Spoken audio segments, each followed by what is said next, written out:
que coisa mais linda, mais cheia de graça. A menina que bem me passa, doce balança, caminho de mar.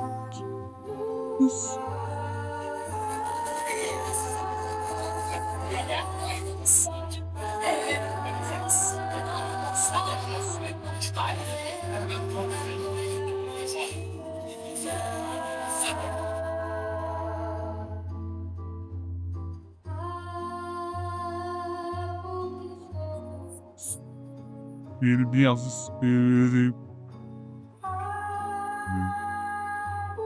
tu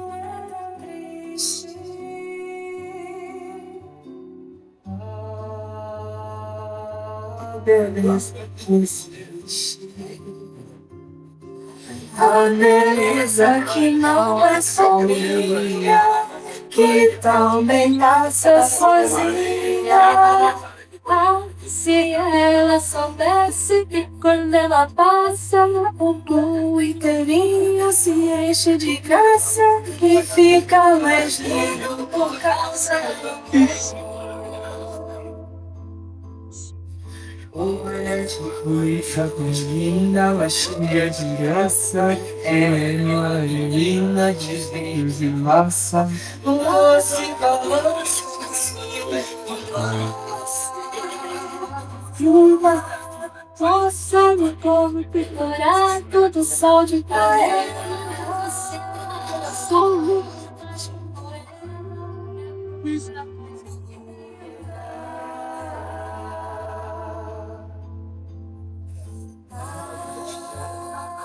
porque estou tão sozinho.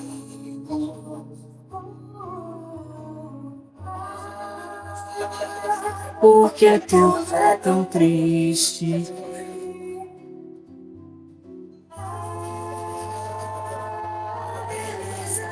Existe a beleza que não é só minha, que também passa sozinha. Ah, se ela soubesse que quando ela passa, o mundo inteirinho se enche de graça e fica mais lindo por causa do amor.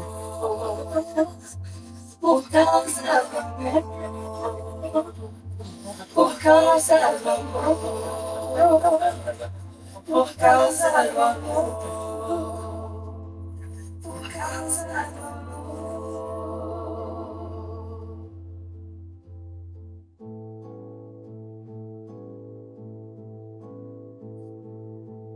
A tristeza é senhora,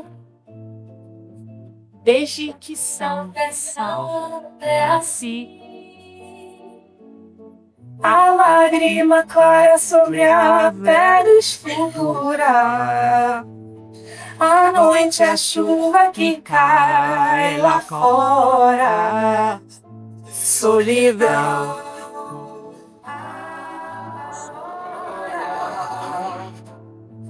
Tudo deve ser tão. Mas a última coisa acontece com todo uma tristeza. A tristeza é senhora. Desde que são é assim. A lágrima sobre a peixe, sobre a peixe. A noite é difícil, não fora. Solidão, solidão.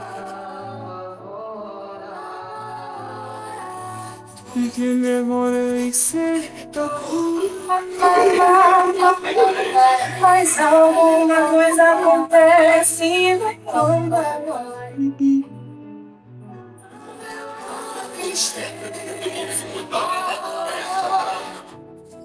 só fica vai nascer. O samba ainda não chegou. O samba vai morrer. Veja o dia ainda no raio. O samba detalhes participe. Piede, Kuret, Polit,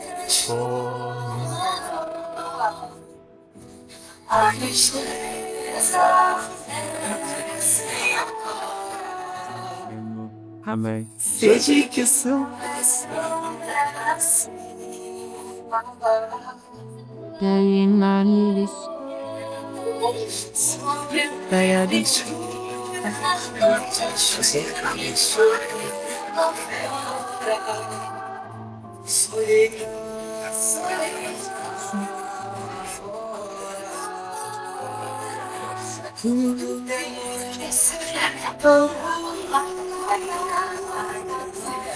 Alguma coisa pra ser esse o conector. Então eu mando tristeza embora. O sol ainda vai nascer.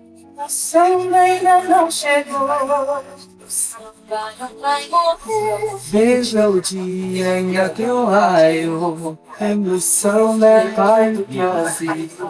O samba é filho da torre. O viagem bonetas com pantano. Malice na es. Sim, service.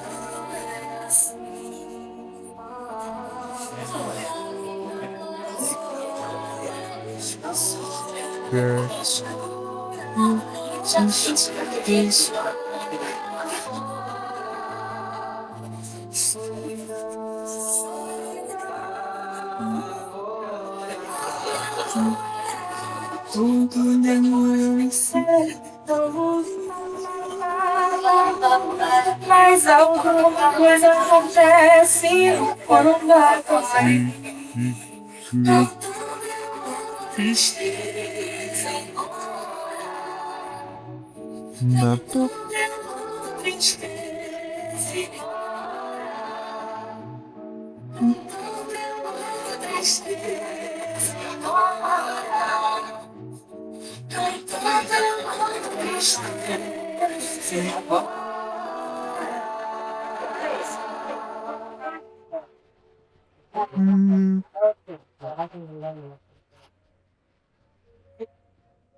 Esse foi o Bossa 3 e para darmos continuidade à nossa abertura, eu convido a todos para assistirmos ao vídeo manifesto da TVC com a essência de uma nova forma de comunicar.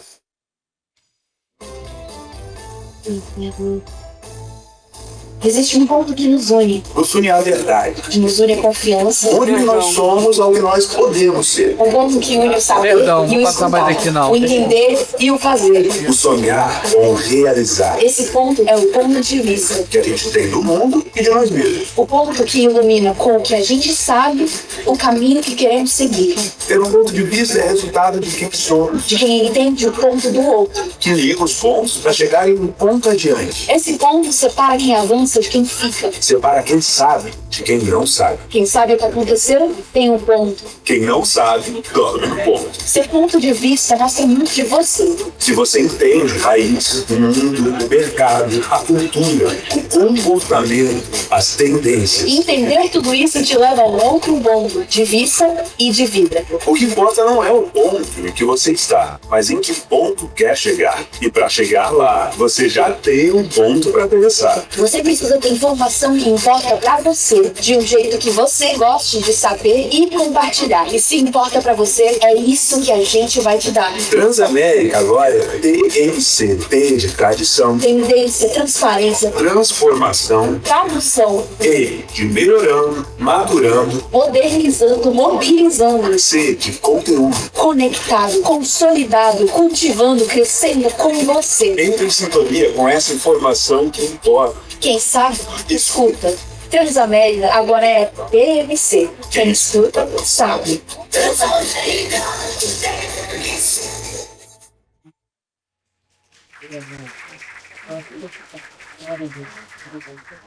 Vamos então agora ao nosso primeiro painel, o painel Influência que Transforma. Como líderes estão moldando o Brasil do presente e do futuro.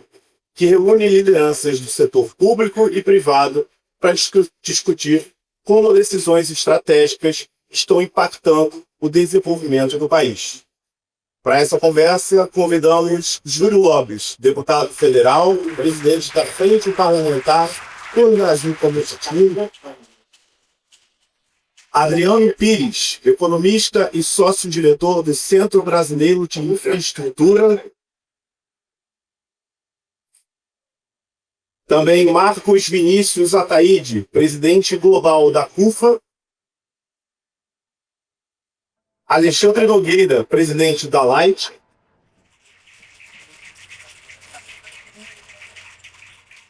e Andrew Hancock, CEO e Managing Partner da QNZ Natal. Para conduzir este painel, convidamos a gerente de jornalismo da TNC do Rio de Janeiro, Maíra Gomes. E antes de começarmos, eu queria compartilhar com vocês que o deputado federal Júlio Lopes está com uma agenda bastante intensa hoje e ainda assim fez questão de estar aqui conosco. Ele vai participar respondendo a primeira pergunta e, na sequência, precisará seguir para um outro compromisso. Maíra, é com você.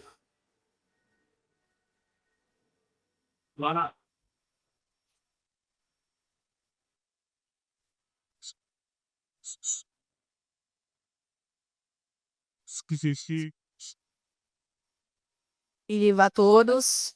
Bom, o Brasil está vivendo um momento em que decisões que isso é tanto do setor público quanto do privado tem impacto direto na capacidade do país de crescer, atrair investimentos e se posicionar globalmente. E um ano marcado por eleições, esse debate ganha ainda mais relevância, já que escolhas feitas agora vão ajudar a definir as prioridades, dar a direção ao país e influenciar o ambiente econômico nos próximos anos. Temas como infraestrutura, inovação, crédito, sustentabilidade e também ambiente regulatório estão no centro dessa transformação. E hoje a gente vai discutir aqui com essas lideranças como elas estão na prática moldando o presente, construindo o futuro do nosso país. Sejam todos muito bem-vindos, obrigada pela presença. Eu vou começar, pedir licença para a gente começar conversando com o deputado federal e presidente da Frente Parlamentar pelo Brasil Competitivo, Júlio Lopes. Está com uma agenda apertada, deputado, mas pôde estar aqui conosco.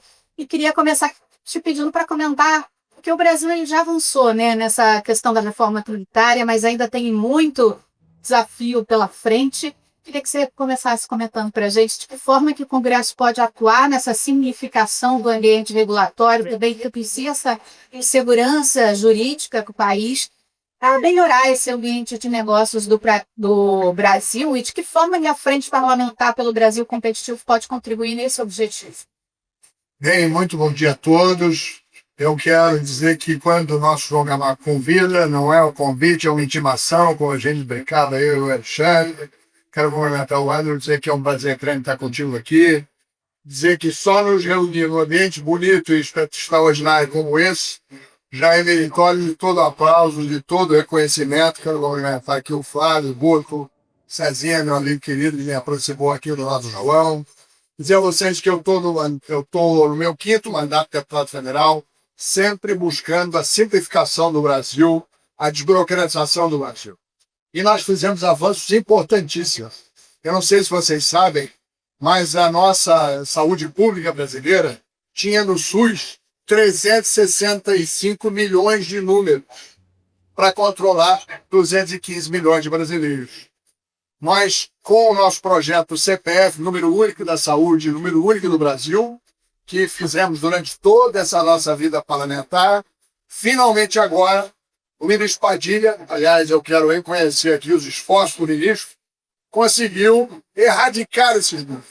Em março, teremos a última leva de simplificação e de limpeza do cadastro do Ministério da Saúde do Brasil, fazendo com que sejam coincidentes os números do CPF com o número de atendimento pelo SUS. Isso vai fazer com que a gente possa monitorar, com que a gente possa acompanhar, com que a gente possa avaliar o atendimento da saúde brasileira, fazendo uma vinculação no igot.com.br.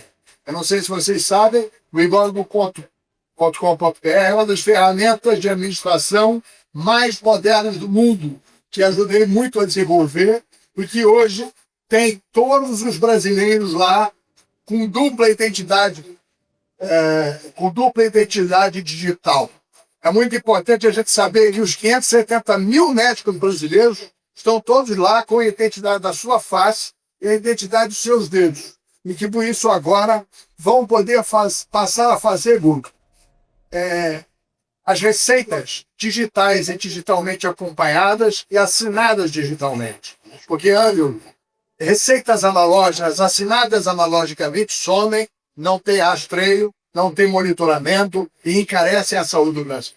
E é nesse esforço que a gente tem trabalhado diuturnamente, fazendo com que o Brasil seja um país mais digital, porque só um país mais digital será um país mais igual. A gente está vendo aqui a TMC, é exatamente a nova versão do que é uma rádio digital. E é digital por quê? Porque ela acompanha a evolução humana e acompanha a evolução da tecnologia. E nós, cidadãos, precisamos muito que a administração federal, que o Congresso Nacional e que todos nós façamos o mesmo nas nossas vidas privadas e públicas, para, digitalizando o Brasil, fazermos um país mais competitivo, mais igual, de melhor controle, de melhor respeito. Então, gente, quero muito agradecer aqui o João de estar sempre promovendo encontros entre aqueles que pensam, raciocinam e fazem o Brasil avançar. João tem costumeiramente reunido em Brasília pensadores. E agora vai, inclusive, o grupo estava me dizendo, uma justíssima homenagem ao nosso queridíssimo Moreira Franco, que fez um compêndio muito importante para a reflexão da história do Brasil. Então, João, quero mais uma vez te agradecer. Sei que esse movimento do Esfera é fundamental para que a gente possa refletir mais sobre o Brasil que queremos construir. Nós estamos esse ano, um ano eleitoral, e é muito importante que vocês vejam que há uma pressão enorme em relação à questão da segurança pública. Há cada vez mais um sentimento de que só com uma nova segurança pública a nossa sociedade poderá se desenvolver e se desenhar de uma outra forma.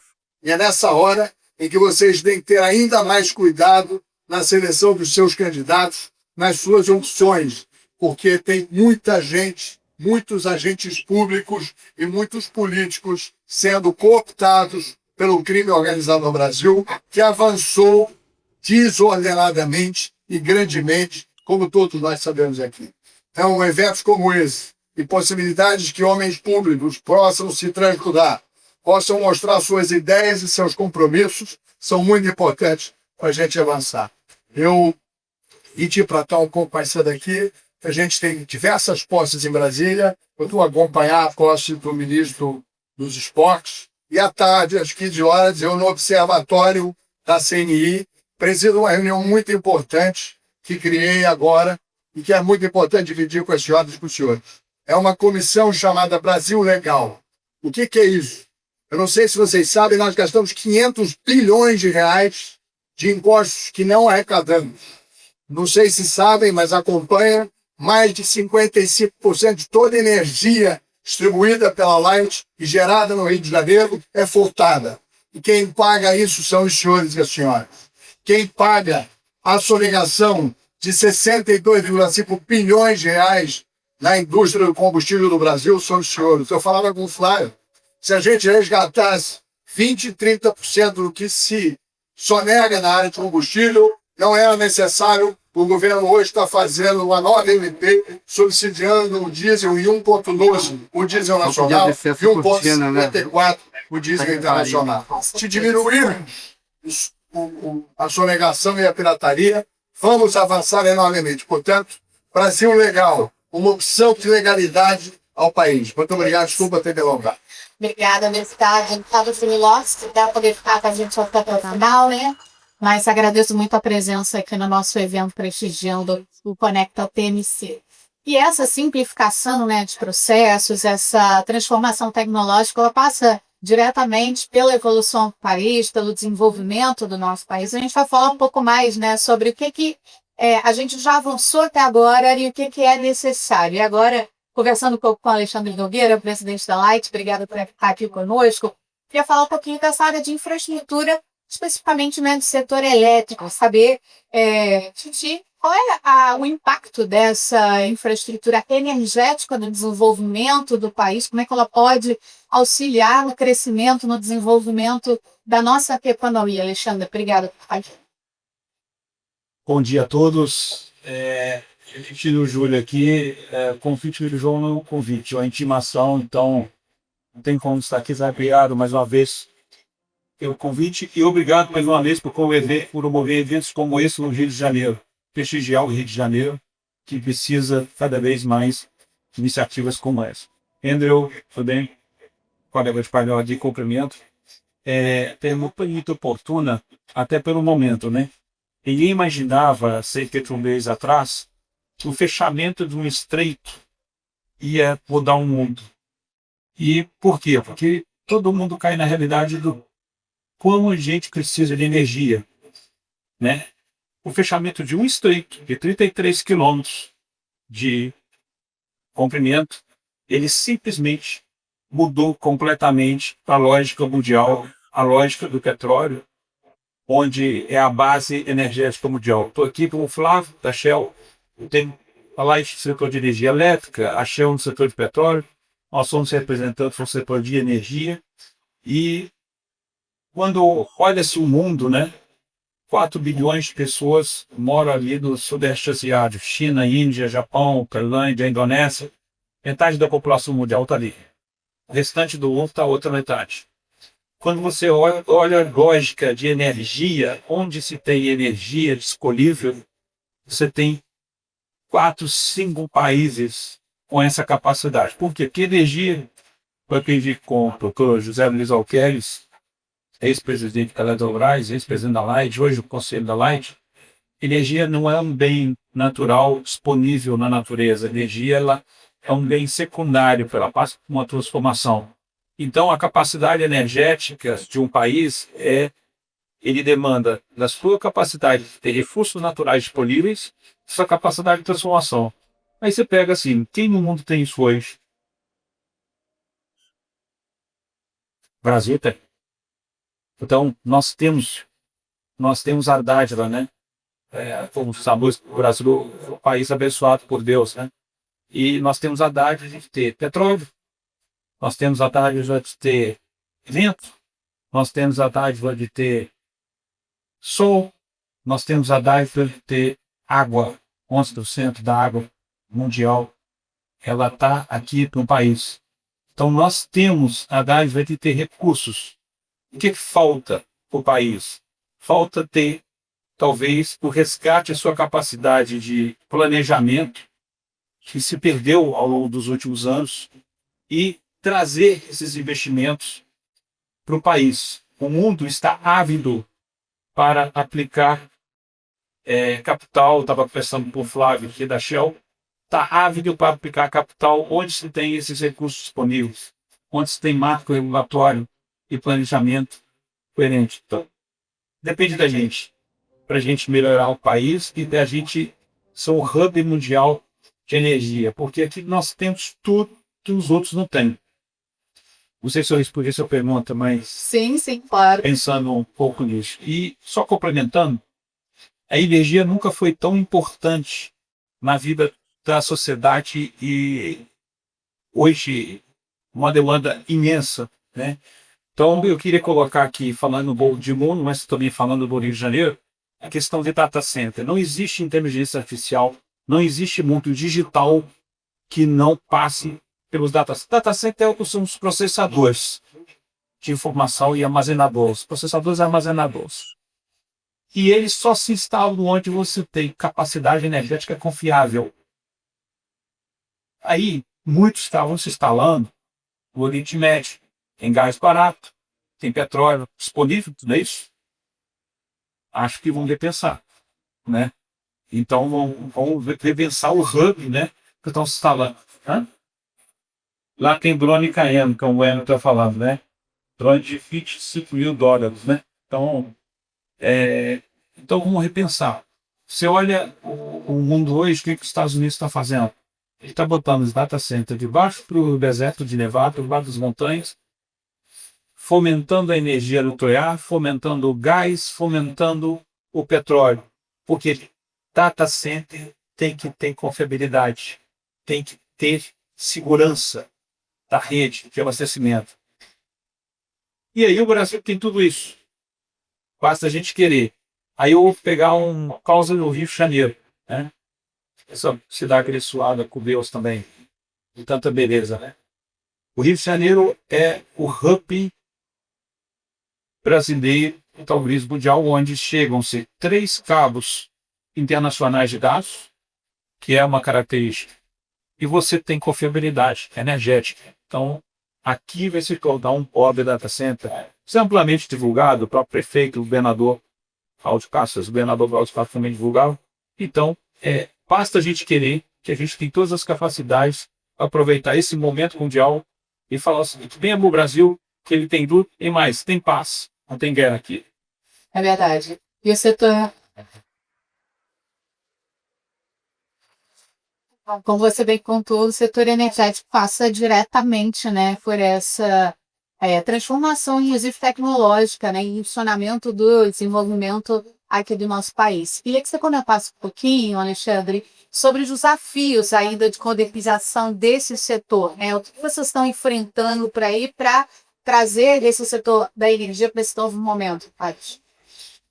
O Brasil, há 22 anos atrás, ele tinha cerca de 53 milhões de brasileiros, 53 milhões de clientes, ele tinha um pouco mais de 120 milhões de brasileiros conectados à energia elétrica.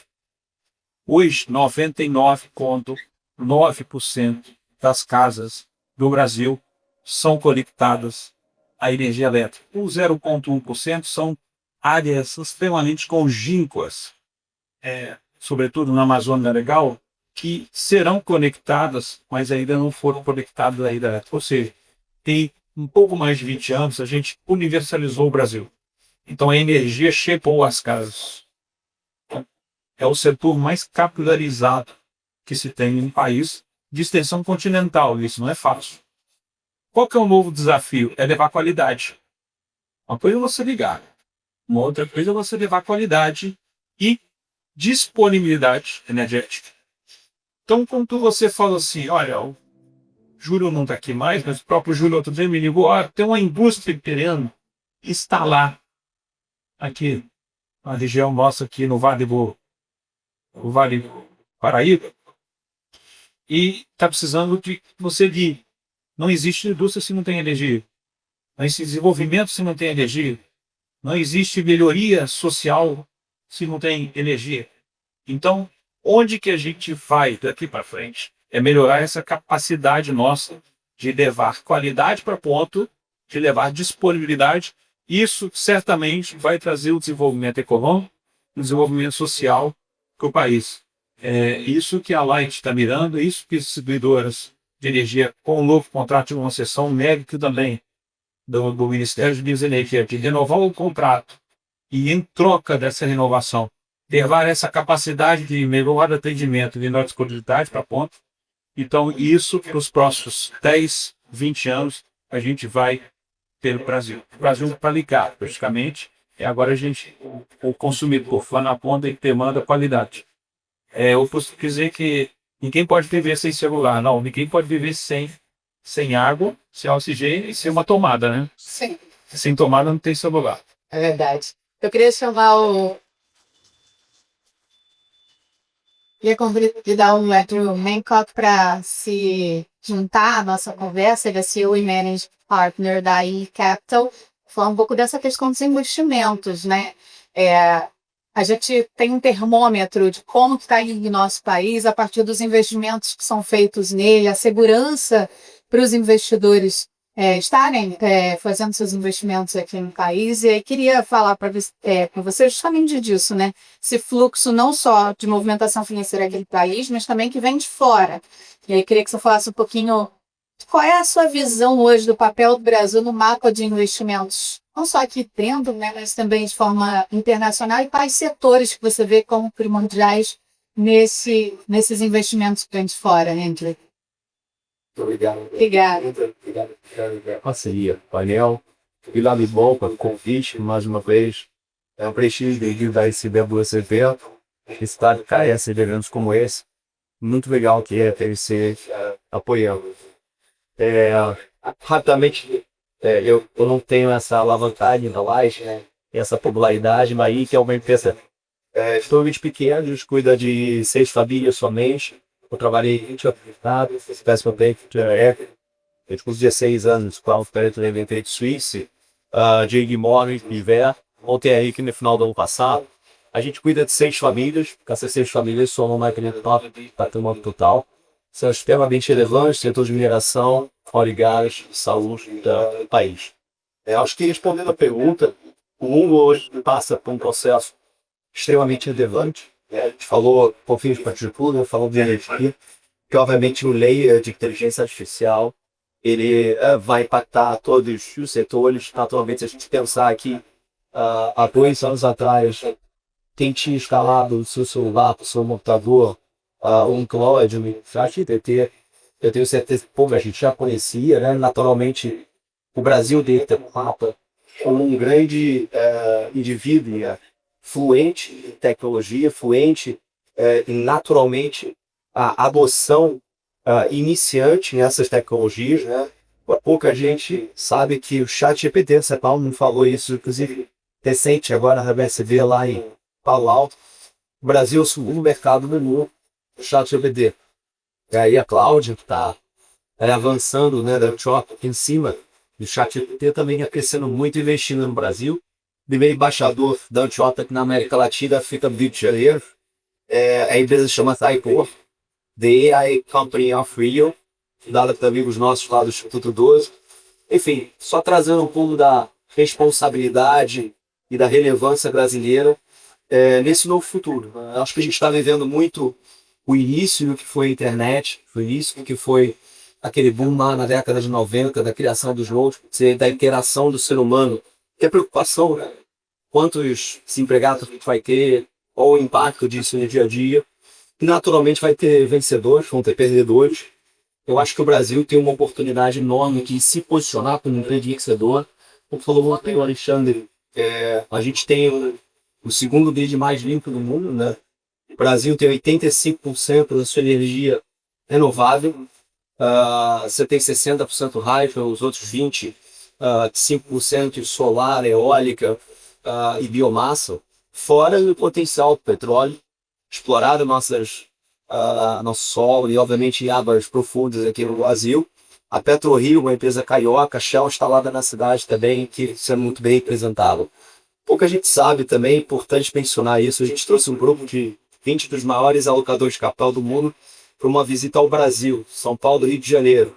Vieram endowments de Yale, Princeton, Stanford, Billy Guilford da Escócia, que tem mais de $300 bilhões de alocação também, um grande alocador de mercado livre, e algumas empresas de capital fechada no país também. E eles estiveram na Prio aqui, na Praia do Botafogo, aqui ao lado. O retorno da Prio, para quem investiu early stage, em 2015, eles pagaram $41 milhões pela HIT, né, que é uma empresa macástica que está. Hoje a Prio vale mais ou menos um pouco mais de 45 bi, 50 milhões, subiu muito o papel, subindo mais 50% no ano. Se você aloca a Prio um mapa global de retorno, João, ela fez 170 vezes dinheiro em dólar. A Prio só perde para o Nvidia e para o Bitcoin. Essa empresa daqui, Estado, é uma grande posição de fundos globais, é uma grande posição de fundos locais, inclusive, se você pegar a Dino, Patmos, Esquadra, seus principais fundos public equities brasileiros, tem Prio como grande alocação. Só estou mencionando um exemplo. A gente tem uma cultura de vira-lata, né? A gente não tem orgulho do que a gente produz dentro de casa. Esses investidores estavam aqui, estão olhando o Brasil, esse mapa geopolítico, como a gente colocou bem, né? A gente não tem drone invadindo os nossos data centers, invadindo as nossas power plants, né? Eu acho que é uma dinâmica muito importante. Tem um cenário bastante binário eleitoral, acho que eu não vou entrar no detalhe aqui, mas outubro é uma data super importante para o Brasil colocar para o mundo qual é a vocação dele, né? Eu acho que o ponto importante também, que pouco a gente sabe, a gente está acompanhando de perto o Vedava. que é a lei que vai legislar a instalação de data centers no Brasil. Na verdade, está parado no Senado. O presidente Alcolumbre sentou em cima, com uma questão política. Não é uma crítica que é direta, mas acho que é importante a gente dar voz e valor às coisas mais importantes. O Brasil hoje tem a oportunidade de conversar com o futuro através de aprovação de uma lei de data center que vai colocar o Brasil como um grande gerador de energia limpo e barato, um grande exportador de potencial energético que tem baixa latência, em todos os seus canais de distribuição, inclusive no Ceará e no Sudeste também, na frente do povo. Basta ser aprovado e esse regulatório vai trazer investimento das principais hyperscalers do mundo, Google, Amazon, Meta, já estão olhando para investir no Brasil, e obviamente sem o arcabouço de rule of law, né, de lei que respeite o investimento estrangeiro, a gente não vai ter o que fazer. Então faço só esse esforço. Acho que é muito importante a sociedade civil olhar o que é importante, o Brasil faça essa ponte para o futuro, ele saia de uma economia somente commodity, economia futuro, que a gente tem recursos naturais para de fato surfar essa onda, hein? Queria entrar depois um pouco mais nesse assunto sobre a integração entre o setor público e privado, tá? Esse avanço, né, tão necessário no nosso país, mas queria só que você detalhasse para a gente, Andres, cantando, quais são os tipos de investimento que o fundo de vocês faz? A gente é um family office, extremamente agnóstico, né? Eu brinco bastante que se a gente fosse um terráqueo pousando no mundo hoje, com 8 bilhões de pessoas, o Brasil é 2,5% da moeda corrente global, 2% do mercado de capitais global. Então, você perguntar quanto você alocaria do capital desse indivíduo no Brasil, naturalmente não seria 90%, 80%, 95%, como você vê grandes famílias alongando, né? A gente, obviamente, pela vocação, daí que olha muito para o futuro, né, globalmente, mas ao mesmo tempo a gente gosta muito do setor de mineração e terras raras. A gente teve a oportunidade de fazer uma visita com grandes CEOs brasileiros e da INCRE ao governador Caiado, né, pré-candidato à presidência. O estado de Goiás teve uma revolução na sua gestão, né? Você pegar os dados de violência e de ordem pública são incríveis. Praticamente zerou rouba banco, rouba carro, furto, homicídio. São os melhores índices que existem no país. E, naturalmente, ele tem hoje 2 das principais mineradoras de terras raras no país. E a gente olha para esse setor, a gente já investe há 3 anos. Engraçado que foi um call de uma família americana, a gente tem muito acesso a alguns dos maiores single families do mundo, né? Acho que é o grande diferencial nosso para pegar um pouco de inteligência e a gente fala, cara, o Brasil tem um ecossistema grande de mineral raro, vocês deveriam investir na tese. A gente foi estudar um pouco mais em 2023. Hoje já é meio que consenso, né, falar de mineral raro, mas há 3 anos atrás era uma grande novidade. Então, o mineral raro a gente gosta, a gente acha super interessante também você olhar para o lado de biosfera do Brasil. Né? Eu acho que tem aí uns casamentos de preço quando você olha aqui catais, o BTG é um grande exemplo, né? O BTG raspou os hotéis no Brasil, comprou um real estate aqui na Bacia das Almas, no Rio de Janeiro. 2024, através de Michel Vuma, que é o head sócio que nós temos lá, e até amigo de longa data, se for olhar o mapa de quanto é a exposição entre esses grandes grupos, efetivamente, e lajes corporativos e lajes hoteleiros, é enorme. A gente tem um grande potencial também. Mencionar que hoje no Rio de Janeiro você tem o Softel, inaugurando agora em outubro, uma rede global, Hotel 5 Estrelas, com o La Salle, que é o restaurante do Rafael Costa Silva, um carioca, foi eleito o melhor restaurante da América Latina no topo. Então, assim, restaurante 3 estrelas Michelin, o topo do Softel vai ser inaugurado em outubro. Grande investimento também de amigos, né? No Four Seasons, compraram o Marinão, família Zarzur, Alfredinho também investiram um volume relevante de capital. Então, acho que traz aí um novo olhar. Quando você compara o preço do metro quadrado e dólar em grandes capitais globais, acho que São Paulo andou bastante. Você tem regiões de São Paulo com 80 mil reais o metro quadrado, o Rio de Janeiro ficou confilado. Então a gente olha para esse setor também. Só complementando, mineral raro, né, que o Brasil acho que tem uma oportunidade aí de surfar essa onda também. Se fizer um regulatório bacana, ontem saiu uma legislação falando que a gente não vai criar a estatal do Mineral Haro, acho super importante mencionar isso. O Congresso aprovou aí um texto importante nesse sentido. E o Trump hoje tem uma guerra e todo mundo está na dúvida em que dia que essa guerra acaba, né? Como falou muito bem o Alexandre, né? O estreito tem um volume aí de 33 metros de largura, 33 quilômetros de largura, e naturalmente 20% do petróleo global passa por lá, né? Mas o Trump, ele obviamente não está só preocupado com isso. O Trump hoje depende de 48% da economia americana e compra de mineral raro vem da China. A China compra 55% do seu petróleo através do estreito. O volume de mísseis balísticos que o Trump, de fato, utilizaria em 2026 foi consumido em 17 dias de guerra. E ele precisa, para repor a produção, 28% de mineral raro para a construção de novo poderio bélico. Então, o Brasil ele é um parceiro estratégico, geopolítico para os Estados Unidos, caso ele queira remontar a sua cadeia produtiva para o setor de defesa. E, obviamente, acho que é um momento super importante para ratificar. Não existe outra alternativa aos Estados Unidos a não ser negociar com o Brasil o seu mineral raro. É a segunda maior reserva do mundo.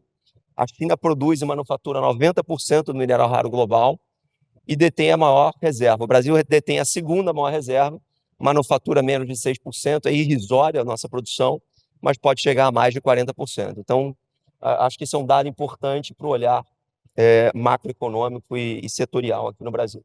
Queria que você fizesse uma análise rápida, Andrew, em relação ao panorama de investimentos no Brasil hoje em dia, considerando o nosso cenário econômico, né? De taxa de juros elevada, a gente teve um corte bem pouco significativo aí. Como é que está se movimentando esses investidores nesse momento, diante desse panorama econômico que a gente tem no Brasil? Acho que o cenário econômico, né, a gente olha muito dados específicos de como os indivíduos se movimentam na economia, né? Então, economia nada mais é do que um ser humano comprar um pão na padaria, né? Dados de cartões de crédito americanos estão com um volume de inadimplência de 28% na camada social mais baixa americana. Isso chega ao mesmo nível de 2008, né, a última crise do subprime. O endividamento global ele é muito similar ao endividamento brasileiro. Tá? Você tem, obviamente, esse advento aí das apostas, das bets, que coloca uma pressão de inadimplência gigante nas camadas sociais mais baixas. Eu acho que os números divulgados eles estão, inclusive, abaixo do que é a realidade. Você tem pessoas pegando empréstimos de cartão com juros de mais de 120% ao ano para apostar. Eu acho que isso é um ponto importante. Então, a dinâmica de retail, de varejo, está muito quebrada e impactada por esse advento, né, das bets. Um outro ponto importante, agora olhando um pouco no andar de cima, você vê empresas como Raizen, CSN, empresas grandes, bastante endividadas, o juro de 14,75. O Galípolo não tem espaço para cortar juro. Acho que se a gente olhar aí as previsões no início do ano, né, de Selic a final do ano de 12, 11,5, 12,5, as principais casas aí chegando inclusive as mais agressivas a 10,5, por conta de uma pressão eleitoral em cima do Banco Central, isso não vai acontecer. O Galípolo já se mostrou aí um presidente extremamente técnico, e naturalmente a gente vai continuar com juro alto até o final do mandato. Então, nesse ambiente, crédito privado fica bastante pressionado, porque a previsão de juro, o juro longo americano abre, a gente já começa a falar de alta de juro do Fed esse ano. Você tem o juro longo brasileiro abrindo e se comportando naturalmente, assim como o Banco Central, que legisla a taxa de juro global, né, que é o Banco Central americano. Então, você vai ter um cenário eleitoral extremamente delicado. A gente fez bastante caixa no início do ano, apreensivo para o ano eleitoral. Estamos bastante indexados à inflação, né? IPCA+, aqui na nossa visão, é uma classe de ativo extremamente importante. A gente gosta de crédito privado de primeira linha e não está alocado via fundos em crédito privado, dá uma visão de quais as empresas, a gente gosta de empresas que a gente gosta, acompanha balanço. Então, esse é um pouco da alocação no Brasil. Inflação, caixa, obviamente Selic, e se for para ter exposição a risco, a gente prefere estar na bolsa, em utilities, né, justamente porque num cenário binário, tá em Selic pura, você sofre aí com uma possível desvalorização cambial, uma alta do juro que não corrige na dimensão que deveria. Então, tá a inflação, você tem o hedge do IPCA, e ao mesmo tempo na bolsa, em utilities, você tem o mesmo call de hedge de inflação também.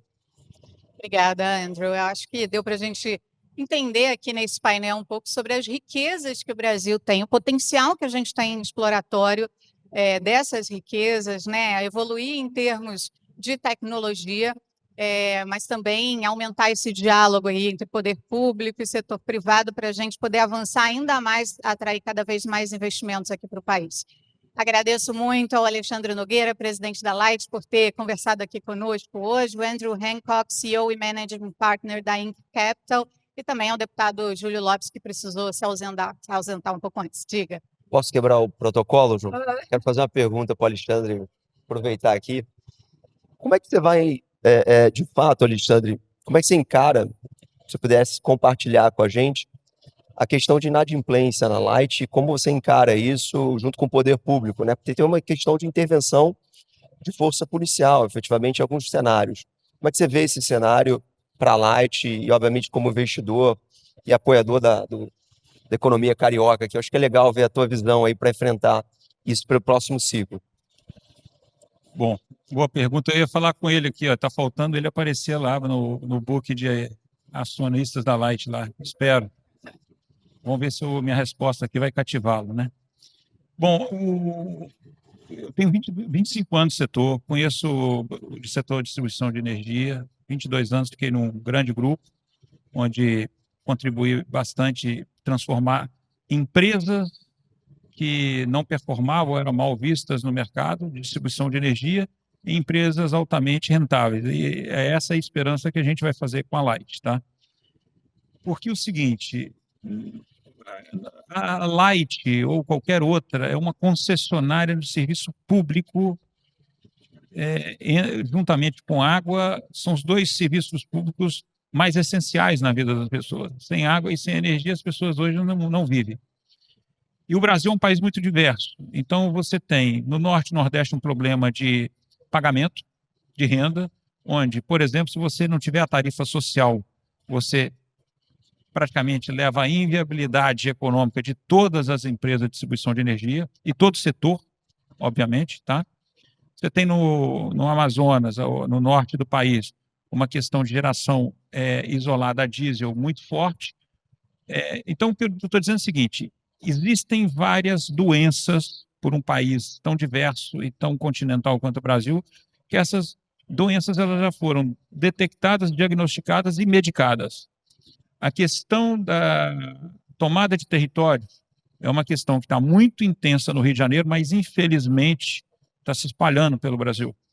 E no novo contrato de concessão já tem um mecanismo de tratamento, não é que não vai ser tratado, está explícito no contrato, no decreto presidencial, que deverá ser tratado esse ponto onde você tem que distribuir energia em áreas onde efetivamente o domínio territorial coloca algum tipo de intervenção, né, que você tem. Então, esse tema que não havia sido tão bem diagnosticado, ele foi diagnosticado e no novo contrato ele está direcionado com a medicação para ser tratado, que obviamente o acionista não pode pagar essa conta. E por outro lado, o que a sociedade demanda? Ela demanda uma energia, como eu disse, de mais qualidade. O consumidor pagante, a gente tem que ter um respeito a quem paga a conta. Quando ele paga a conta, ele pensa o seguinte, olha, o sistema aqui vai estar pronto para me fornecer energia, né, e ter menos interrupção. Então, também o consumidor pagante não pode ficar prejudicado por uma distorção do modelo que acaba alocando esse custo a um acionista e tirando rentabilidade e sustentabilidade do negócio. Não sei se eu respondi. Obrigada, Alexandre. Obrigada, Andrew, pela participação. Obrigado. Bom, agora vamos ouvir a palavra do diretor proprietário da TMC e idealizador de um dos maiores ecossistemas de informação do Brasil, que integra Esfera, TMC, Parlamento Esfera, Agência Infra e Instituto Esfera. Com vocês, João Camargo. Gente, obrigado aí pela presença de vocês. É um orgulho ter esse Rio de Janeiro tão bonito assim. A Transamérica Media Company, a TMC, elas são 6 filiais. São Paulo, Rio de Janeiro, Curitiba, Brasília, BH e Recife. E a gente fez um desafio de quem que iria conseguir fazer o primeiro Conecta. Então, parabéns aí a Tati, parabéns à Transamérica, parabéns ao Rio de Janeiro. O primeiro Conecta de poder trazer as pessoas do establishment do Rio de Janeiro com diversas áreas de cultura e de esporte, de entretenimento, pessoas que fazem a opinião. É esse modelo que a gente quer implantar. Nós fomos já do meio de rádio. Em São Paulo, a gente tem lá a Alfa FM, a Disney, a 89 a Rádio Rock, e agora aí adquirimos a TMC. A TMC hoje é o maior capex de rádio do Brasil. Nós alugamos aqui no aeroporto Santos Dumont 700 metros quadrados. A gente está fazendo os nossos estúdios todos lá. Eu acredito que até agosto, setembro, a gente mude para lá, vai ter uma sala maravilhosa, VIP, institucional, e as pessoas podem fazer o check-in lá, vai ter um agente da Infraero contratado, aproveita da entrevista, ou toma um suco, ou toma um café. Mas o propósito mesmo da TMC é levar a notícia que importa para você. Nós constituímos um time jornalístico gigante, hoje estamos com 100 jornalistas, né? É bom ressaltar que a Transamérica, antigamente, era música e esporte. E nós tiramos a música e colocamos o news, né? O que acontece muito hoje nos grandes centros, enquanto montadoras como a Tesla do Elon Musk continua montando os carros, fabricando os carros com rádio, rádio é o único meio de comunicação tradicional que cresce todo ano 3 a 4%. E sempre num tráfego de trânsito, você acaba ou ouvindo a sua música preferida, ou se você dá uma coceira que você quer saber se realmente o Trump vai dizimar o Irã, como ele prometeu até hoje à noite, você sempre acaba vindo para a notícia. E a nossa notícia, como a gente passou aqui o filme, tem o ponto e o contraponto. Eu dou a notícia para você pensar. Eu não induzo a notícia. Eu vou ouvir, numa eleição, o candidato da esquerda e o candidato da direita. E vocês vão decidir quem tem o melhor discurso, quem tem a melhor proposta de governo e quem que vocês devem votar. O que nós queremos fazer é que vocês participem ativamente da vida pública, porque vocês são pagadores de impostos, vocês têm que exigir do governo um bom governo. Eu acredito numa frase que o Geraldo Alckmin sempre falava em São Paulo: não existe mau governo se nós tivermos uma sociedade civil bem organizada. E a TMC tem um propósito, diferente das grandes mídias que tem aqui no Rio de Janeiro. O nosso propósito, até discuti isso aqui com o Igor, o secretário de imprensa aí de marketing do governo, é falar bem do Rio de Janeiro. Nosso propósito é falar das belezas do Rio de Janeiro.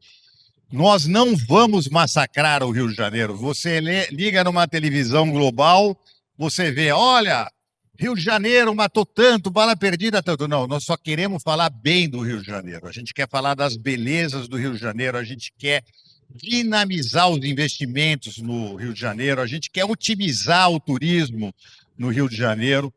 E a TMC, ela não é apenas uma rádio, ela é uma mandala. Ela tem um site de última geração, é um site tão bom quanto o da G1 e o da CNN. O da CNN fui eu que montei, então, sim, toda a estrutura de site a gente levou. Nas redes sociais, a gente está gigante, crescemos, entramos no ar dia 13 de outubro, em rede social, tudo que você puder imaginar, desde um TikTok, a um Quai, a um Instagram, a um Twitter, a gente está bombando. E o interesse nosso é ter cada vez mais a presença de vocês nos ouvindo para a gente poder juntos formar um esforço de dar mais relevância, de dar mais dinamismo ao Rio de Janeiro, da gente mostrar para o Brasil que o Rio de Janeiro tem presença e que vai longe. E muito obrigado pela presença de todos vocês aqui. Seguindo com a programação, convido a todos a acompanhar o painel Riquezas do Rio, que reúne lideranças de diferentes setores para discutir ativos estratégicos que impulsionam o desenvolvimento do Rio de Janeiro. Para essa conversa, convidamos Rafael Lazzarini, CEO da Da20, Aguinaldo Balon, presidente da SEDAI, Gustavo Maciel, head do Parque Pão de Açúcar, e Ana Couto, CEO da agência Ana Couto. Para conduzir este painel, convidamos Antônio Jorge, presidente do Grupo de Mídia do Rio de Janeiro. Bom dia a todos aqui na mesa. Queria agradecer ao João, a Tati, que me convidaram para estar aqui. Num primeiro momento, eu imaginei que seria mais condizente ter um jornalista, ter alguém que conduzisse essa mesa, mas rapidamente eu entendi, eu acho que isso foi respaldado pela fala do João, agora há pouco, o fato desse evento ter como foco apaixonados pelo Rio, pessoas que apostam que a cidade tem tudo para dar certo e que isso depende de cada um de nós. Então, na verdade, não basta a gente estar querendo, de alguma forma, falar da cidade, falar do Estado, sem ter uma paixão. Eu acho que essa mesa mostra bem e é formada por apaixonados. E a gente pode começar falando de marca, né? A marca Rio é uma marca extremamente forte. E ter na mesa uma especialista em marca, que eu tive a oportunidade de trabalhar junto durante um tempo, inclusive a marca do Rio Galeão, que na época foi uma referência, na época das Olimpíadas. Eu queria te ouvir, levando em conta que o Rio tem vantagens, tem qualidades, a marca Rio é extremamente forte, mas a gente sabe que o Rio também tem dificuldades. Como trabalhar com uma marca com tanta ambiguidade? Acho que toda marca tem, né? Então, assim, a gente está num mundo que a ambiguidade reina. Só que a gente sempre tem que escolher o olhar. Eu acho que olhar sobre a ótica da riqueza, como você destrava o valor de uma cidade, de uma organização, é o nosso trabalho de branding. Branding tem esse papel, né, de acelerar o valor das organizações ou das cidades. E a gente sabe que o Rio, gente, tem muito valor. E eu acho que quando a gente tem uma cidade com esse grau de valor de riqueza, é uma questão de olhar. A gente está fazendo vários trabalhos cariocas, de rebranding cariocas, a Light é um deles que a gente está trabalhando junto, é muito legal ver Light voltando, o Flamengo, a PUC do Rio, e a gente também está trabalhando com o branding da cidade. E o que é interessante, eu acho que a gente escolheu olhar, né? Porque a gente diz em branding que a narrativa você se posiciona na cidade ou é posicionado para trás. O Rio nunca teve uma estrutura de se posicionar. Então, tem outros estados mais fortes que posicionam a gente para trás. E nessa luta, né, de cidades, a gente está vendo que o branding de cidades é uma coisa muito poderosa. Porque você começa a ter uma narrativa, a controlar de certa forma e olhar sobre a ótica de valor, né? Porque se a gente olhar sobre a ótica de problema, gente, toda organização tem problema e tem seus altos e baixos. A gente estuda, né, todas as evoluções. E se a gente olhar a história do Rio de Janeiro como cidade, é uma história incrível. Era capital, deixou de ser capital, mas não deixa de ter essa história muito valorizada.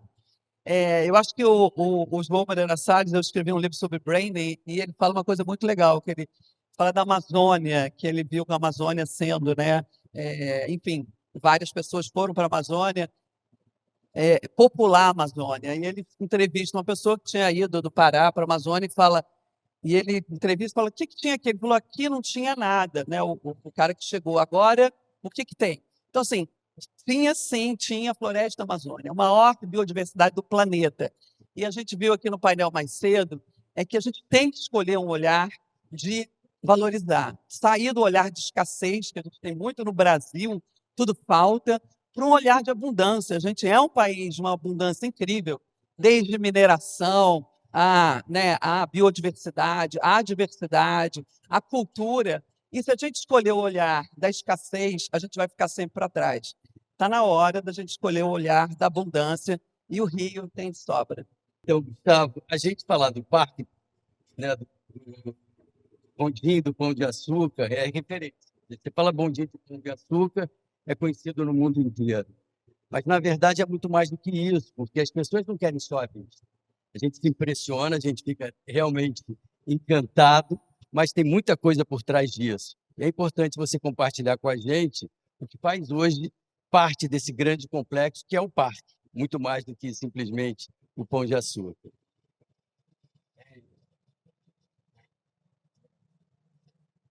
Ficar passando o microfone. Bom, primeiramente, obrigado pelo convite, né? O João, a Tati, parabéns pela realização do evento. De fato, é uma oportunidade muito boa para a gente falar mais, né, sobre o Rio, falar sobre geração de negócios, né, sobre o que de fato motiva e faz a gente seguir caminhando aí cada vez mais nessa cidade. Bom, falando sobre o parque, a gente cada vez mais busca construir experiências que conectam a paisagem do Rio de Janeiro, que, óbvio, é o maior valor que a gente tem nessa cidade, uma cidade exuberante, né? Mas com todas as outras coisas. Então, a gente busca sempre conectar essas experiências com cultura, arte, né? Que também somos muito ricos, mas a gente tem a possibilidade de conectar tudo isso e, claro, atender todos os públicos. O Rio de Janeiro é a porta de entrada, né, do turista internacional aqui no Brasil. Nós recebemos turistas de todos os cantos do Brasil também, o nosso público é muito diverso. Então, a gente tem uma frente estratégica de construir um calendário com atrações específicas para a gente conseguir atingir todos esses públicos, sempre olhando para essa diversidade. Posso citar alguns exemplos aqui, né? Nós temos orgulho de falar do Amanhecer, que é uma experiência sensorial que nós temos hoje regularmente no parque, que acontece todo sábado, em que os visitantes têm a oportunidade de assistir o nascer do sol, do alto do Pão de Açúcar, e depois usufruir ali daquela vista maravilhosa, com Copacabana ao fundo, com um bom café da manhã. Temos o nosso Sunset hoje, que possivelmente grande parte aqui já pode ter sido impactado através das publicações, né, em redes sociais, que é uma atração que hoje se tornou um ícone também. A gente atrai muitos visitantes para essa atração, uma forma diferente de contemplar o pôr do sol, com a curadoria musical. Então, esse é um aspecto que a gente olha com bastante relevante na nossa estratégia para a criação de valor, para a gente conseguir cada vez mais atrair e criar repertório, né? Com isso a gente cria mais repertório, a gente juntos aqui, né, consegue entregar uma experiência cada vez melhor para os turistas aqui na cidade. Não, perfeito. Falando um pouco agora sobre água, Aguinaldo, por favor, sobre água e saneamento. A gente tem uma cidade incrível, mas a gente sabe que sem infraestrutura nada acontece. E aí eu queria te ouvir um pouco sobre esses dois super importantes ativos e a importância da estrutura na questão sobre o ponto de vista estrutural e do meio ambiente.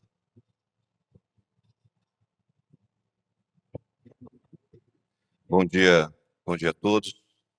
Mais uma vez, obrigado pelo convite, por estarmos aqui discutindo, falando um pouco sobre o Rio de Janeiro.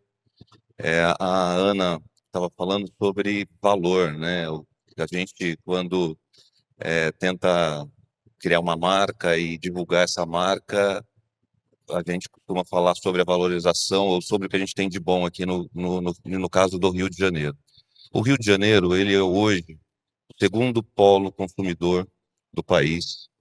Nós somos os maiores, 80% da produção de biocombustíveis de energia é feita no Rio de Janeiro. Nós temos um sistema portuário, rodoviário e aeroportuário gigantesco. Nós temos uma beleza natural estonteante. O Rio de Janeiro é porta de entrada para o turismo nacional e internacional na América do Sul. Então, nós reunimos no estado, na cidade, no estado do Rio de Janeiro, uma vantagem econômica, competitiva. Temos um capital humano gigantesco na cidade, em função do polo de desenvolvimento científico, com o FRJ, o UERJ, PUC, Universidade Federal Fluminense. O que a gente precisa cada vez mais é apostar no capital humano para que a inteligência permaneça aqui no Rio de Janeiro e a gente cada vez mais consiga desenvolver esse capital humano em prol do desenvolvimento da cidade e do estado. No que diz respeito ao saneamento, a gente vem avançando muito ao longo dos últimos 5 anos, especialmente com a concessão do saneamento, possibilitando que os investimentos sejam trazidos a um tempo menor do que era no modelo anterior, com a entrada da iniciativa privada. O Estado, hoje, a gente tem uma operação com 4 blocos e 3 grandes operadoras, com um cronograma de investimento, possibilitando que o saneamento ele seja implementado, e aí com a meta de até 2033, o saneamento de todo o Estado está regularizado, e o saneamento discute, dialoga, evidentemente, com a condição existencial e de produção de riqueza, porque com o saneamento adequado, as pessoas tendo acesso à água, a gente tratando o esgoto, em todas as suas dimensões, despoluindo rios, despoluindo olha essa beleza que está aqui no nosso entorno, despoluindo a Baía de Guanabara. A gente tem cada vez mais potencial de atrair o turismo para o Rio de Janeiro com qualidade, com cada vez mais qualidade. Então, o saneamento no Rio de Janeiro, os passos que foram dados agora nos últimos anos, ele vai nessa direção de melhorar a infraestrutura, dar condições de cada vez mais um número maior de pessoas tenha dignidade ao receber água, ao ter esgoto tratado. Obviamente que isso vai acontecer no médio tempo, não é imediatamente, porque um contrato de longo prazo ele requer uma implementação e ela vai avançando ao longo do tempo, mas o planejamento feito e se as coisas acontecerem conforme estão contratualizadas, nós imaginamos um Rio de Janeiro até 2033 e na sequência com saneamento, promovendo a infraestrutura e ajudando no desenvolvimento da cidade e contribuindo com todas essas riquezas que a gente tem aqui instalado no estado. Um ponto importante que você colocou é com relação ao longo prazo. O saneamento é algo que realmente é um investimento de longo prazo. Mas em algum momento a gente tem que começar, né? Então hoje você vê a Ilha do Governador, a Praia do Flamengo, totalmente aberta ao banho, né, com banho sem perigo e tal. Isso é muito importante e mostra a importância do saneamento básico, da água bem cuidada para a cidade. No grupo de mídia, agora para o Rafael. No grupo de mídia, a gente tem um evento periódico que trata temas relevantes e a indústria criativa é algo que está presente o tempo todo. Quer dizer, o Rio de Janeiro como economia criativa, e o Rio de Si é um belíssimo exemplo para isso, mostra o potencial da cidade. Entretenimento, cultura é a cara do Rio, mas a indústria criativa eu acho que também pode formar um triângulo que tornaria a cidade, o estado imbatível. Eu queria te ouvir, já que você é um expert no assunto. Bom, primeiro, obrigado, parabéns, João, pela iniciativa, pela TMC e pelo Rio, seu primeiro Conecta, isso é muito bom, né? A gente, como sempre, saindo na frente.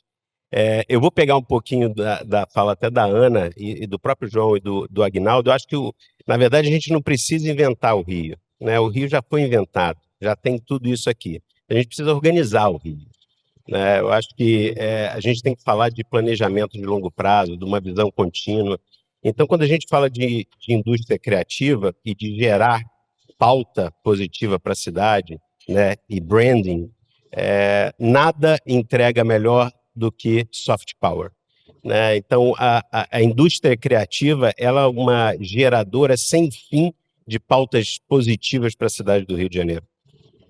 A gente fala muito dentro do nosso próprio ecossistema, aconteceu, né, teve um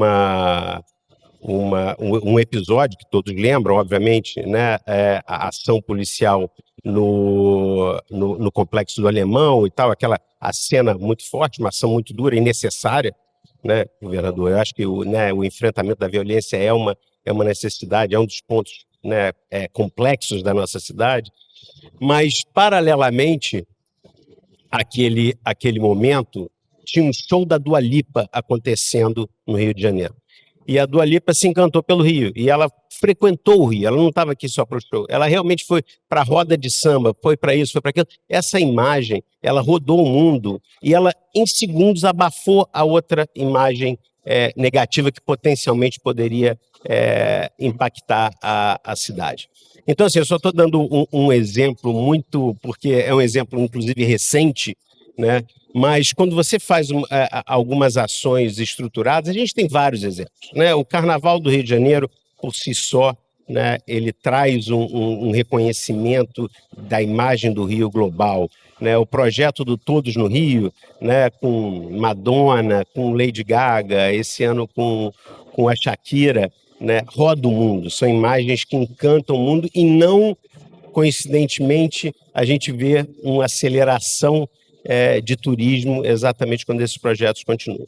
Então, mas eles não podem ser esporádicos, né? A gente precisa, de fato, construir, porque o Rio ele é muito bom na construção desses grandes IPs, né? Essas propriedades intelectuais globais, Rock in Rio, o maior festival de música do mundo, né? O próprio Carnaval, como eu já mencionei. Mas a gente não pode ficar só no Rock in Rio a cada 2 anos ou no Carnaval uma vez por ano. A gente precisa criar uma agenda contínua, um calendário contínuo, até porque a indústria criativa ela fala muito com o turismo, né? Então são simbióticos. E aí vem um pouco, né, de um outro trabalho que, inclusive, a gente vem realizando com o próprio Rio de Janeiro, que é o fomento à indústria criativa, né? Que é olhar para trás, para toda a cadeia que desemboca, né, nesses grandes ativos. E isso aí sim, a gente olha hoje no Brasil, estima-se que o PIB da indústria criativa é de 3,6% do PIB nacional. Nos Estados Unidos é 7%, no Reino Unido é quase 9%. Então, assim, a gente ainda tem muito a construir e eu, de fato, acredito que esse deveria ser o vetor de crescimento do Rio de Janeiro. A gente deveria, de forma organizada, né, centrar esforços para o desenvolvimento da indústria criativa, para, de fato, né, o Rio não só ter a imagem da capital criativa, né, do Brasil ou da América Latina, mas, de fato, ter uma indústria criativa pujante, né, que capture esse percentual do PIB, né, nacional para a cidade, para o estado do Rio de Janeiro. Então, acho que a gente está num caminho positivo, sim, né? A gente vê uma série e alguns desdobramentos disso, né? Eu falei de música, mas vamos falar de cinema, né? E que também o Rio tem uma parcela extremamente relevante, né? Porque ambos os projetos eles têm uma participação fundamental do ecossistema do Rio de Janeiro, né? Tanto o Ainda Estou Aqui como o Agente Secreto. Então, e, de novo, geram goodwill, né? Geram soft power para o Rio e geram receita, né? Além de tudo, geram muita receita. Muito interessante, porque você tocou no cinema. O Festival do Rio, esse ano, completa 27 anos. E, né, paralelo ao festival, que é a grande mostra e a premiação, tem o Rio Marketing, que é onde se discute o negócio. E se a gente analisa os números, eu sei que está para sair uma campanha da FICA, que é a Federação da Indústria e do Comércio do Audiovisual, e aí pela primeira vez a gente tratando o cinema, o audiovisual, a televisão, os games, tudo é audiovisual, e o Rio naturalmente tem potencial para lidar com isso de maneira brilhante. E os números são surpreendentes, porque se você for analisar o quanto emprega, o quanto paga de imposto, mesmo com as leis de incentivo, todos estão pagando. Então, isso é muito bom para o país, para o Estado e para os profissionais da área. A gente ainda tem um tempo para dar uma rodada e eu queria ouvir vocês exatamente em cima desse gancho final, que é a coisa positiva, né? Pegando um pouco até o que o João comentou na fala dele, da questão do lado positivo da cidade. Cada um de nós já citou alguma coisa assim, mas para fechar e fazendo essa sincronicidade entre todos os temas, Eu queria ouvir vocês. Eu acho que fatos e dados é a melhor forma da gente trazer valor, né? A gente teve recorde de turismo no Rio, né? 9 milhões de turistas no Brasil. A gente tem das 10 empresas mais importantes, 4 estão no Brasil, estão no Rio. A gente tem é a cidade mais filmada da América Latina e a gente tem um planejamento estratégico muito forte da cidade. Então, a gente acha que a gente não tem, mas na verdade a cidade é muito estruturada. A gente colocou como meta, inclusive, em 32, entrar no ranking da Brand Finance, como hoje a gente está em 64 no ranking de cidades globais mais admiradas, que atraem não só turista, mas atraem negócio, boa para morar. E a gente tem como meta chegar a 30, né, como um ranking global, porque a disputa hoje é de cidades em cidades. Então, isso existe uma disputa, todas as cidades estão fazendo o seu trabalho, a gente também está fazendo, então tem planejamento estratégico da prefeitura, com planejamento estratégico de construção, e os dados e fatos já são muito bons. Então, a gente fica também, quando a narrativa é ruim, traz os dados e os fatos, porque a gente ajuda a parametrizar o que é. Somos, né, a capitalidade é do Rio de Janeiro. Apesar de a gente ter perdido a capital, a gente não deixa de perder esse trono da capitalidade, é a porta de entrada do Brasil, e a gente precisa trazer valor, porque o nosso soft power é muito importante e é o jogo global que se joga hoje em dia. É sobre experiência, é sobre o meio ambiente que você vai nadar e ver baleia, é sobre o Rio Conta que você vai chegar aqui e criativamente criar. Né? Criar histórias fazem parte. Então, a gente está num momento maravilhoso e tem que olhar o lado bom. Já pegando o gancho da Ana, né, que mencionou sobre os números de turismo no Rio de Janeiro, nós estamos batendo recordes, né, atrás de recordes. Então, até trazendo para o contexto do Parque Bondinho, pela primeira vez na nossa história, no ano passado, a gente superou um marco relevante de 2 milhões de visitantes no parque, isso, algo que nunca tinha acontecido. Então, bem ela disse sobre os recordes de quantidade de turistas internacionais na cidade também. Então, em 2023, a gente já tinha um recorde, que já tinha passado aqueles números ali da época de Copa do Mundo, de Olimpíadas. Mas 2024, a gente conseguiu fazer 44% acima do recorde. E esse ano, a gente já começou os 2 primeiros meses com 15% acima. Ou seja, mostra que, de fato, a gente está cada vez mais posicionado no turismo, né, global, como uma referência, assim, de experiências, com o calendário cheio que a gente tem hoje na cidade. Temos em breve aí os grandes eventos, né, que todo mundo no Rio, Maratona do Rio, o Rock in Rio. Então, o NPS do Rio é altíssimo, né? Exato, exato. Você tocou num ponto que é muito relevante, né, que para a gente cada vez mais posicionar o Rio dessa forma, a gente precisa trabalhar juntos, mas precisa preocupar com a experiência do cliente. Né? É isso que traz confiabilidade, que traz retorno, que traz credibilidade para o investidor. Né? Então, o turista de hoje pode ser investidor de amanhã. Né? Então, a gente tem que pensar nisso. Então, quero deixar o recado que o Rio está indo muito bem. Né? No turismo, estamos vivendo um momento maravilhoso. Temos um foco no parque muito grande com a experiência do cliente. Mas ela não começa só quando ele está comprando o ticket do parque, ele começa quando ele está decidindo onde ele vai passar as férias dele. Então, a gente, por isso, esse ecossistema aqui, né, tem que pensar todos juntos, porque só assim a gente vai cada vez mais posicionando o Rio como uma referência no turismo internacional. Vamos lá. Falando um pouco, para além daquilo que eu já tinha comentado inicialmente, aproveitando a chegada aqui do Bernardo, do governador, a quem eu cumprimento, um aspecto que eu acho que poucos dão a devida divulgação, mas a cidade do Rio de Janeiro é a cidade com maior das capitais, com a maior cobertura vegetal que nós temos no país. Isso não é pouca coisa. A gente tem uma cidade que você, com a arborização mais densa, você tem uma maior mitigação do efeito climático e uma condição de vida muito maior para a população. E falando sobre isso, no nosso caso, SEDAI, nós temos um programa, que é o programa Replantando Vida, que este ano completa 25 anos, um programa extremamente exitoso. Já é um programa em que une pessoas provindas do sistema penitenciário, que são reinseridas no meio social através do programa. Já passaram pelo programa mais de 9.000 pessoas, muitas com 80% de taxa de ressocialização, e esse programa ele faz o replantio de áreas degradadas. E vem ao longo dos anos contribuindo também com essa densificação da Mata Atlântica aqui na cidade, no estado, e a nossa meta é recuperar todo o corredor Tinguá-Bocaina ao longo dos próximos anos, fazendo com que aquele corredor, que é o corredor do Guandu, a gente tenha todas as margens do rio recuperado.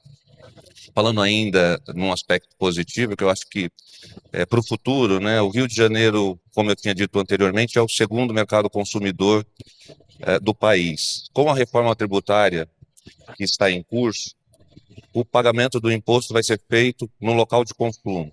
Isso representa uma oportunidade singular de maior desenvolvimento econômico para a cidade, maior receita, tanto para o Estado quanto para a população, com maior capacidade de investimento nas atividades e no desenvolvimento da economia local. Então, acho que esses dois aspectos, né, para falar em duas coisas positivas, a gente tem muitas outras, mas eu acho que isso indica um pouco um futuro próximo, que é a gente continuar investindo em meio ambiente. O saneamento ele contribui muito com isso, e a gente tem uma perspectiva econômica de continuidade do desenvolvimento para apoiar todas essas potencialidades que o Estado e o Rio de Janeiro possuem. Perfeito. Eu acho que, né, a gente percebe aqui pela fala de todo mundo que existe um esforço coordenado, né? Então, eu acho que o Rio acordou que não bastava ser bonito por natureza, né? Que muito trabalho precisava ser feito, muita coordenação precisava ser feita para que a gente pudesse, de fato, né, tirar vantagem de todos os atributos aí sim que a gente recebeu por natureza, né? E talvez a gente esteja num momento histórico melhor do que nunca, né? Porque o mundo passa por um momento extremamente complexo, né? Então o nível de complexidade não é mais uma prerrogativa brasileira, né? É uma prerrogativa global. Então, eu tive outro dia... Oportunidade brasileira, né? Eu vou chegar lá, Ana. Eu tive com o fundador da Singularity University, lá do Vale do Silício, outro dia, e ele falando dos cenários de inteligência artificial, que são cenários, óbvio, perturbadores, né? Só que ele falando, eu vejo com muito otimismo o Brasil. Eu falei, vamos lá, e por quê?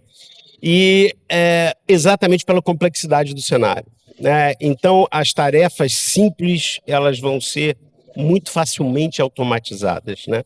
As tarefas mais complexas, elas demandam muito capital humano, né? Então, as funções que talvez sejam a grande vocação do Rio de Janeiro, como a gente está falando aqui, de turismo, de indústria criativa, elas são essencialmente humanas, né? Elas tocam no que tem de mais humano nosso, é a criatividade, é o lazer, é o encontro, é o um a um, e isso não tem cenário de inteligência artificial que vá, né, destruir ou modificar, né?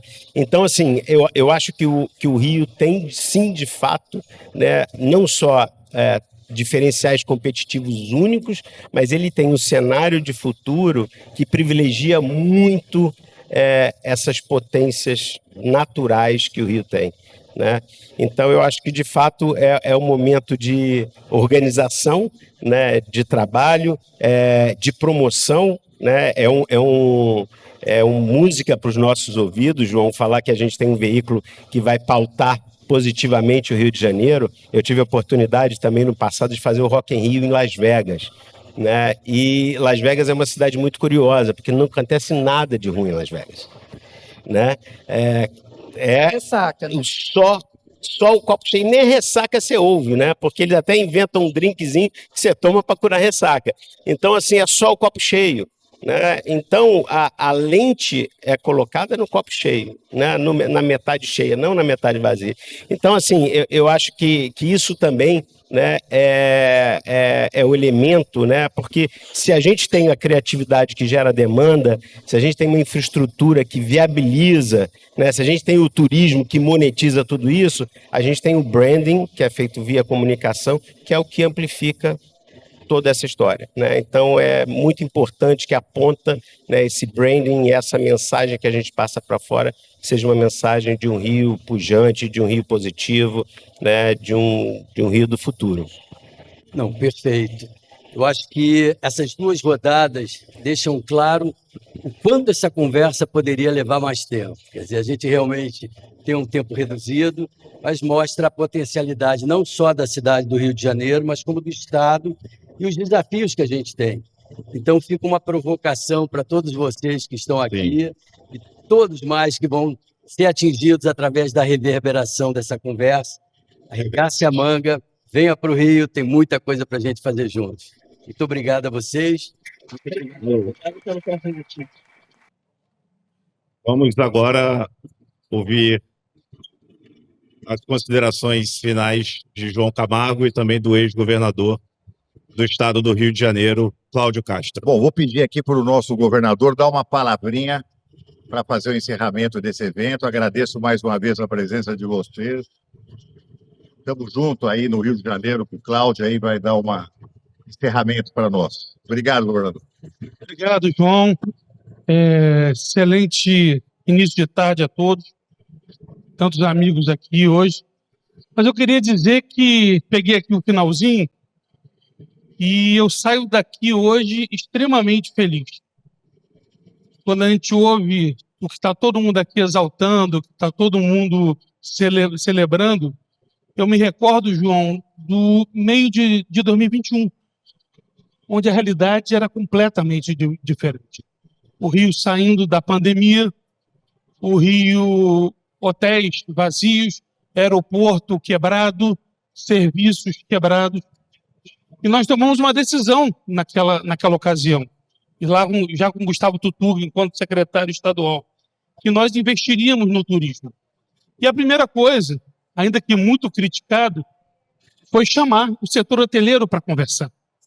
E o setor hoteleiro, então, comentou conosco que não havia o porquê os hotéis só terem uma parte da sua utilização permitida se cada um ficava num quarto. E não era razoável o que o meu antecessor tinha feito de limitar só a 30%. E nós começamos, então, a primeira ação foi mudar o decreto. Foi permitir que os hotéis voltassem a trabalhar com 100%. Em seguida, a decisão de retomar a todas as feiras de turismo.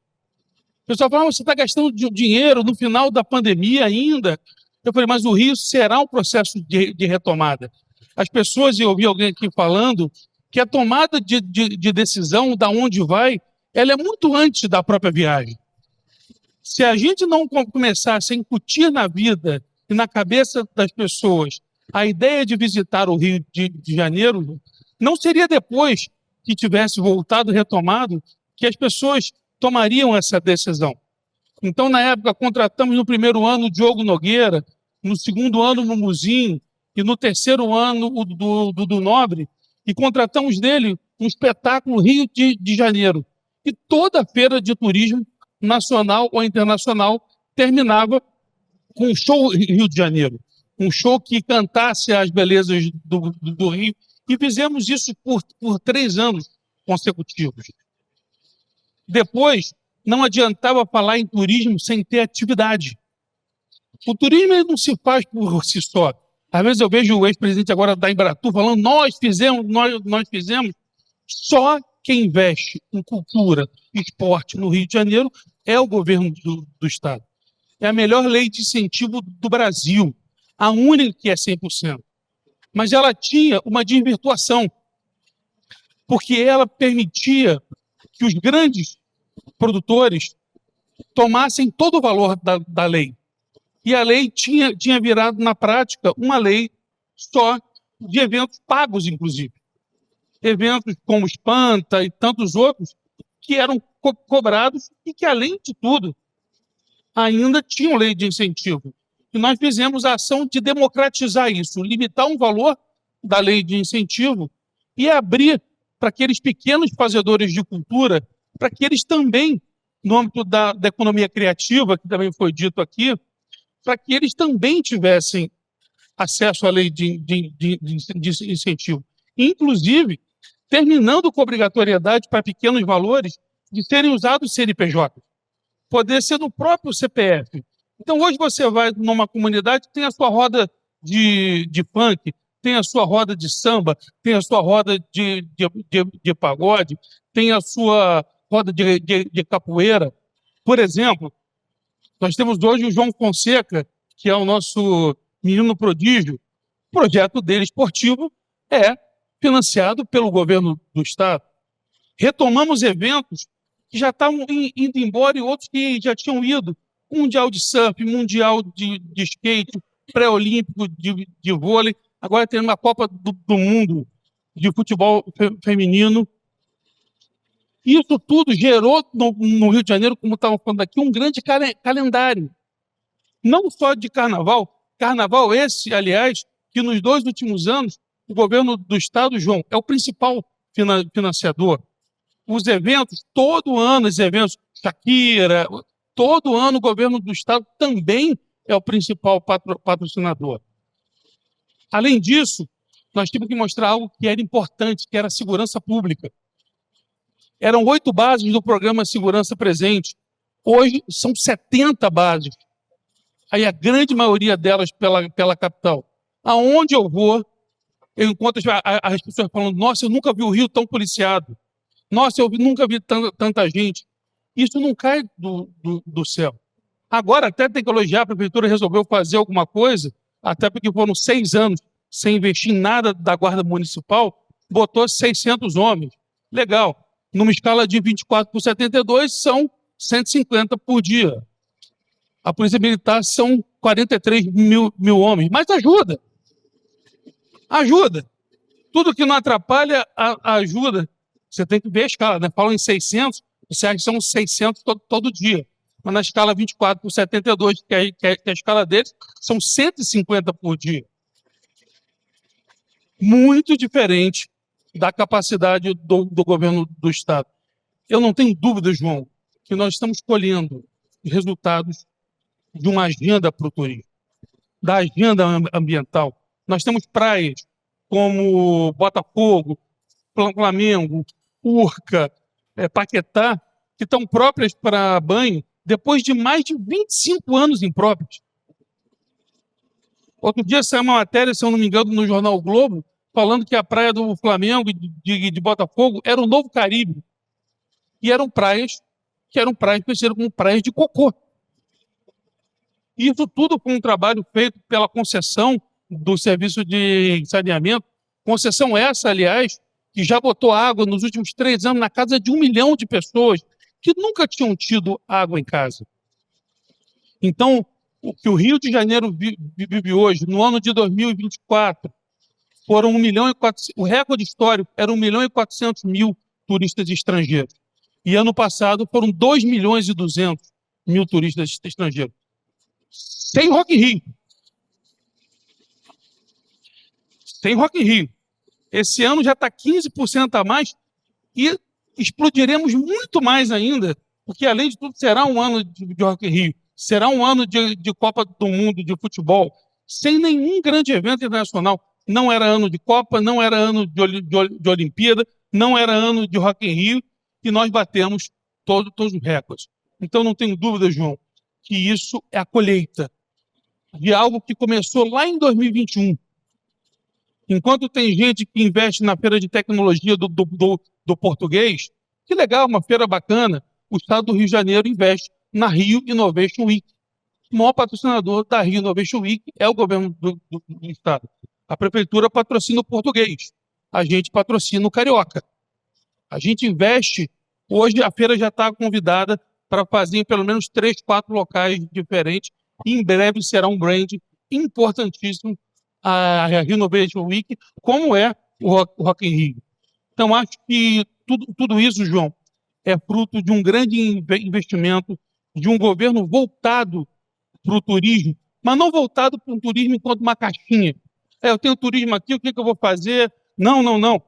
Quem foi ano passado, não sei se quem aqui teve a oportunidade de ir, o Bacelar estava lá, em Nova York, na Brasília Week, tinham 2.000 táxis passando a propaganda do Rio de Janeiro durante toda a semana. Nós temos hoje 15 aeroportos no mundo inteiro que estão com a propaganda do Rio de Janeiro quando a pessoa desembarca.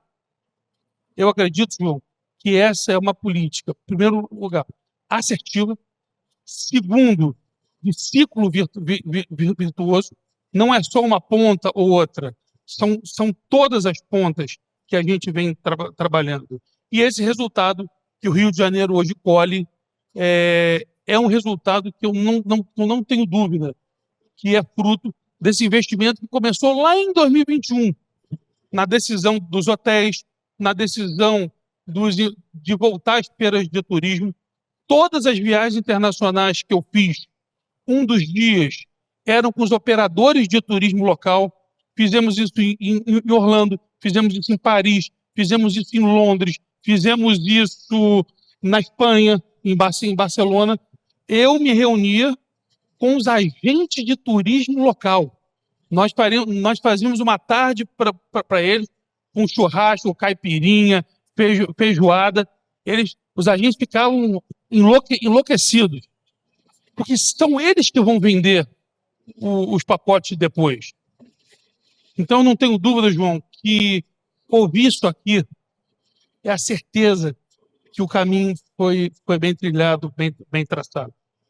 O maior investidor no esporte, o maior investidor na cultura, o maior investidor na segurança pública, melhor investidor em publicidade foi o governo do estado do Rio de Janeiro nos últimos 6 anos. E isso são dados públicos. Se você chamar o trade do turismo todo, a rede hoteleira toda, todos eles vão dar o mesmo testemunho. Que quem investe hoje em cultura, quem investe em esporte, que isso que vai dar atividade turística, não adianta achar que a pessoa vai vir aqui só para ir na praia. Criamos também, nós temos a nossa plataforma que é muito acessada lá fora, com turismo no estado inteiro. Cabo Frio, na época das férias, na época do verão desse ano, e é o segundo ano consecutivo, que saiu de 200 mil habitantes para passar quase 90 dias com 1 milhão de habitantes. Imagina uma cidade sair em 90 dias de 200 mil habitantes para 1 milhão de habitantes. Tudo fruto do turismo. Então, João, não tenho dúvida que eu fico extremamente feliz em ouvir que o Rio está crescendo, que o Rio está evoluindo. Acho que nós colocamos o nosso tijolinho de participação efetiva nisso, tanto na segurança pública, quanto nos investimentos em meio ambiente. A maior agenda ambiental do Brasil é o Rio de Janeiro. Eu não sei se vocês têm esse dado, mas o único estado da federação que de 1985 para cá aumentou a cobertura de Mata Atlântica foi o Rio de Janeiro. Nenhuma das outras 26 unidades teve nenhum incremento. O único estado da federação que teve incremento na cobertura foi o Rio. E no ano de 2024, né, Bernardo? Foi o único que reduziu 68% no desmatamento. Ah, mas isso foi à toa, governador? Não. Isso é o bombeiro 100%. Hoje nós temos o bombeiro em 100% das cidades. Isso faz com que a gente consiga chegar rápido em queimadas. Isso é o Limpa Rios, que já limpou mais de 800 rios em 4 anos. Em todas as cidades já tiveram rios limpos. Então, João, isso é política pública na veia. E essa política pública, ela deságua no turismo. Ela dá o seu resultado no turismo. Não é à toa que a gente patrocina menos esses grandes eventos e mais eles querem vir. Porque tem infraestrutura, porque tem condições, porque o licenciamento do bombeiro agora é rápido. Você vê, é o segundo ano consecutivo que não tem interdição da Marquês de Sapucaí. É o 4º ano consecutivo que o Rio de Janeiro não tem a famigerada Geosmina. Quem lembra da Geosmina? Nunca mais você ouviu falar nesse fatídico nome, porque o governo do estado resolveu o problema. A SEDAI resolveu o problema. Quando não se fala, é porque alguém resolveu o problema. No verão, João, a água do Rio de Janeiro era fétida, tinha um gosto ruim. Tem 4 anos que a água do Rio de Janeiro, Dani, se você vai, sabe qual é a cidade do mundo que mais tem problema com geosmina? Orlando. Orlando tem um problema gravíssimo de geosmina. O pessoal fica tão empolgado no parque que não percebe que o gosto da água... E também que não bebe em bebedouro quase. O pessoal compra. Não percebe que durante o verão, Orlando é uma das cidades do mundo que tem mais problemas de geosmina. Então, assim, eu não tenho dúvida que foi um trabalho muito bem feito. Espero que continue. A gente tirou o Rio de Janeiro lá de trás de um ranking. Nós já tínhamos perdido para São Paulo e para Bahia. Quando eu assumi, nós estávamos em 3º colocado no estado mais procurado. Desde 2023, somos o 1º de novo. E cada dia aumentando a diferença para os outros, não vou dizer concorrentes, mas para os outros co-irmãos. O Rio de Janeiro voltando a ser a porta de entrada para o Brasil. Eu não tenho dúvida que a gente colaborou demais com uma política circular, uma política completa, que vai da segurança ao meio ambiente, à infraestrutura, a investimento em esporte, cultura. E agora, essa semana agora, fazer a inauguração de um dos maiores equipamentos, também deixado por outras gestões, que é o Museu da Imagem e do Som, que finalmente vai ser inaugurado, uma obra que perdeu o financiamento do BID, porque as outras gestões não conseguiram cumprir os prazos, e que o Estado, a única gestão na história do Rio de Janeiro, João, que não pegou nenhum real empréstimo, foi a nossa. Todas as outras gestões, para fazer estrada, fazer museu, para fazer tudo, pegou empréstimo. Nós fizemos tudo sem pegar um real empréstimo sequer. Tudo com gestão. Tudo economizando, tudo gastando bem o dinheiro do contribuinte. Muitos falam e outros fazem na prática. E eu não tenho dúvida que com a entrega do MIS agora, a gente completa esse ciclo, que foi um ciclo extremamente vitorioso para o Rio de Janeiro. Obrigado, João.